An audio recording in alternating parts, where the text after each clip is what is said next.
Ah, intellectuals, those self-proclaimed aristocrats of thought lounging in the palace of their own minds.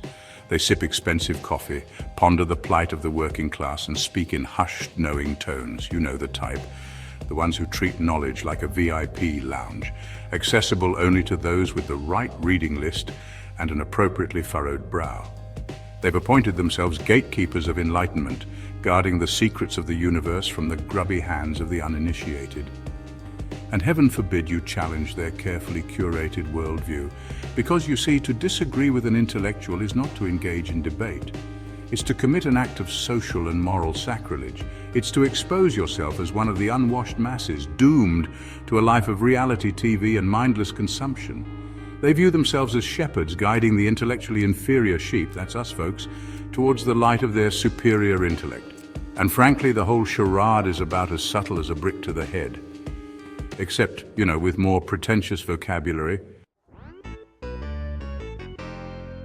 These self-appointed guardians of the highbrow galaxy love nothing more than to flaunt their carefully curated tastes. They speak in a language peppered with obscure references and philosophical jargon.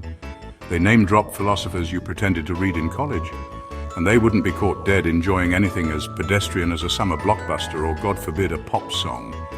Their knowledge, you see, is not meant to be shared. It's a badge of honor, a shimmering testament to their intellectual superiority. It's about exclusivity, about separating the wheat from the chaff, the Proust readers from the... well, you get the idea. They've built their entire identity around being in the know, and the irony, of course, is that this desperate need for validation betrays their supposed intellectual superiority. One of their favorite pronouncements, if you'd just read more books, they utter this phrase like it's some kind of magic spell, capable of instantly transforming you into an enlightened being. Never mind that they rarely specify books you should be reading, because let's be honest, it's not really about the books, is it? It's about control. It's about steering you towards the correct way of thinking, which conveniently aligns perfectly with their own worldview. It's about limiting your perspective to the narrow confines of their carefully curated reading lists. But here's a revolutionary thought. Reading in and of itself is not a virtue. A bookshelf filled with dusty classics does not automatically make you a better person. And oh, the hypocrisy. These self-proclaimed champions of the working class, these crusaders for social justice, often seem more concerned with signaling their virtue than actually practicing what they preach. They'll happily sip fair trade coffee from the comfort of their gentrified apartments while lamenting the evils of capitalism. They'll denounce income inequality while sporting designer labels and jetting off to exotic locales. It's a performance, you see. Their carefully constructed persona of social consciousness is just another way to elevate themselves above the unwashed masses. They get to enjoy the moral high ground without having to make any real sacrifices. It's champagne socialism at its finest, and it leaves a bitter taste in your mouth. Section 5, the leftist label maker, conveniently blank inside. Don't even get me started on the labels. They love a good label, these intellectuals. Everything and everyone must be neatly categorized and filed away under the appropriate heading, and the most coveted label of all, leftist, of course. It's a badge worn with a smug sense of superiority, a shorthand way of saying I'm one of the good guys. But scratch beneath the surface, and you'll often find that their leftism is more about aesthetics than action. It's about signaling their virtue, about aligning themselves with the correct side of history. But ask them to articulate their beliefs, to engage in a nuanced discussion about the complexities of social and economic issues, and watch the mental gymnastics ensue. They'll retreat behind a wall of jargon and platitudes, their carefully constructed facade crumbling under the weight of actual scrutiny. Section 6. Dissent, delete, critique, block. And God forbid you should dare to disagree with them.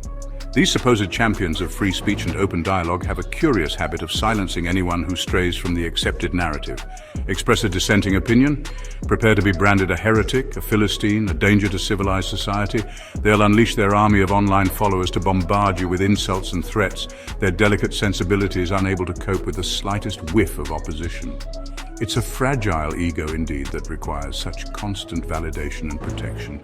They crave control, these intellectuals. They want to dictate the terms of the conversation to ensure that their worldview remains unchallenged.